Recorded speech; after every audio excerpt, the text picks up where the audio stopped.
This is the Book Legion Podcast, where we review thought-provoking books to give our Legionnaires the knowledge they need to dominate the next level of their life.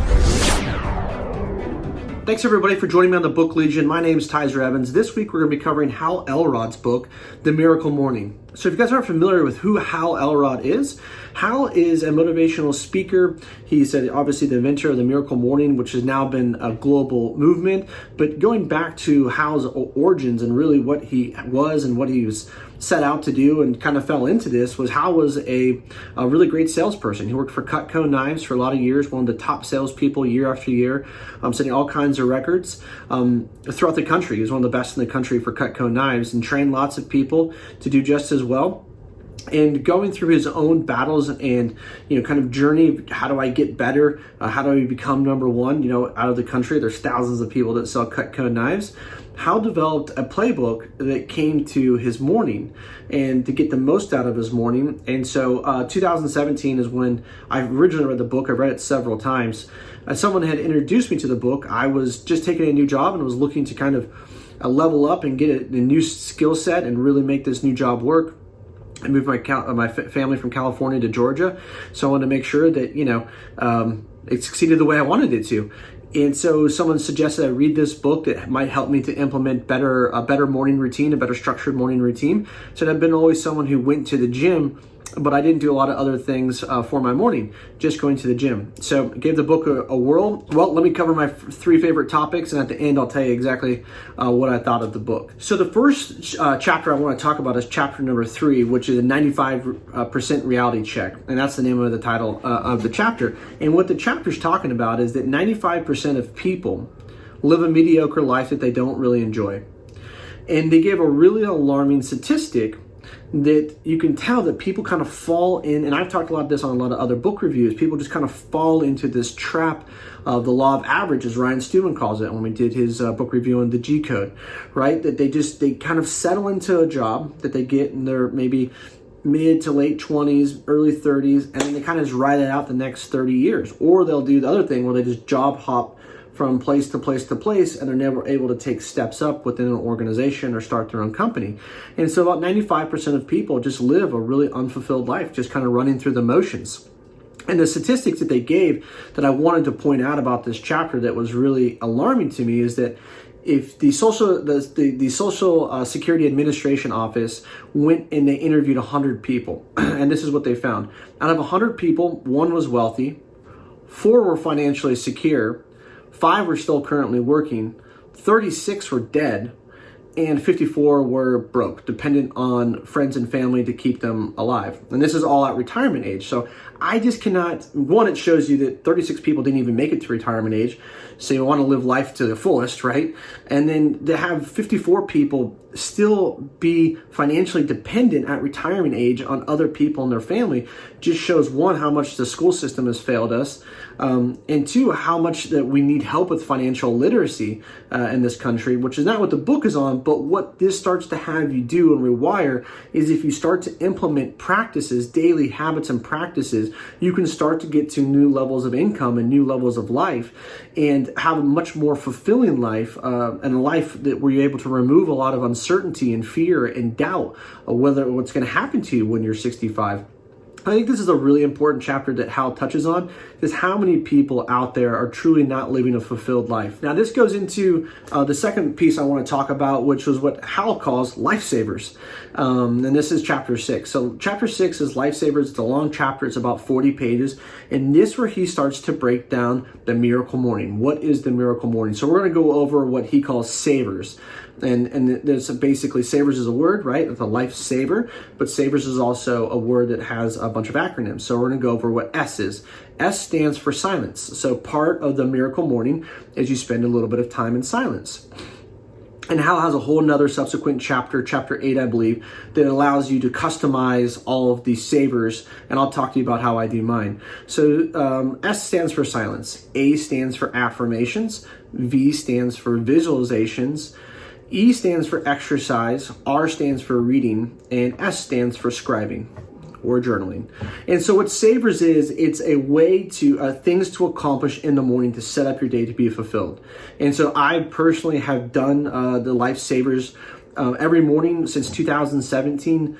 And it has been a game changer, and I'll talk a bit more about that after we review all the chapters, but I want to run through so you understand exactly what everything is. So silence, that's prayer or meditation. This would be something that anywhere from 5 to 15 to 20 minutes, depending on how comfortable you are with prayer and meditation, or just sitting in silence if you don't believe in either of those modalities. Affirmations, and Hal goes into great detail about this in the book, right? It covers 40 pages over Lifesavers. Affirmations is just that. It's your declaring, you're stating the things that you want to happen and the things you want to attract in your life. Visualizing is the same type of principle. You're seeing the outcome of one of your goals. And what most people don't recognize about why visualization practice is so important is that your mind cannot distinguish the difference between what you visualize and actual reality. So the more times you visualize something in your mind, the more that your mind actually thinks it's already happened or is going to happen, therefore giving you the confidence you need to move in that direction. So visualization is a really powerful process. Conor McGregor attributes a lot of his success to visualizing him beating an opponent. Right, lots of great athletes. Jerry Rice in football, visualizing catching the ball, where you're going to catch the ball, how you're going to catch the ball, all those things. So when it happens, your body naturally responds to it because it thinks that it's already done it. Again, your brain cannot distinguish the difference between reality and what you're visualizing. The second, E is exercise. So this is just spending anywhere from 10 to, I recommend 30 to 45 minutes every day, whether you're just walking, doing yoga, or you're weightlifting, right? Or you're doing Pilates, whatever it is get your body moving, get your blood flowing. And I am a huge believer of making sure you always do your workouts in the morning because then it gets done. A lot of people are like, I got to go to the gym at night. Now get up and do it in the morning because you never know what can happen throughout the day and never make it to the gym, or you never get your workout, or you never do your walk at night. So huge proponent of doing exercise in the morning. And then reading 10 pages in a book. So something that I always keep usually 2 to 3 books right next to my desk. There's usually 5 to 10 next to my bedside. So I'm a huge believer in reading books and kind of like exercising. Just do it in the morning. If you leave it to chance to do it somewhere throughout your day, the chances are you're not going to do it. So just reading 10 pages in a book. And then for me personally, after I read the 10 pages, I typically will journal about what I just read to help cement the learning loop, or I'll journal about my goals or anything else I have going on in my life. So that's the last S, which is scribing, journaling.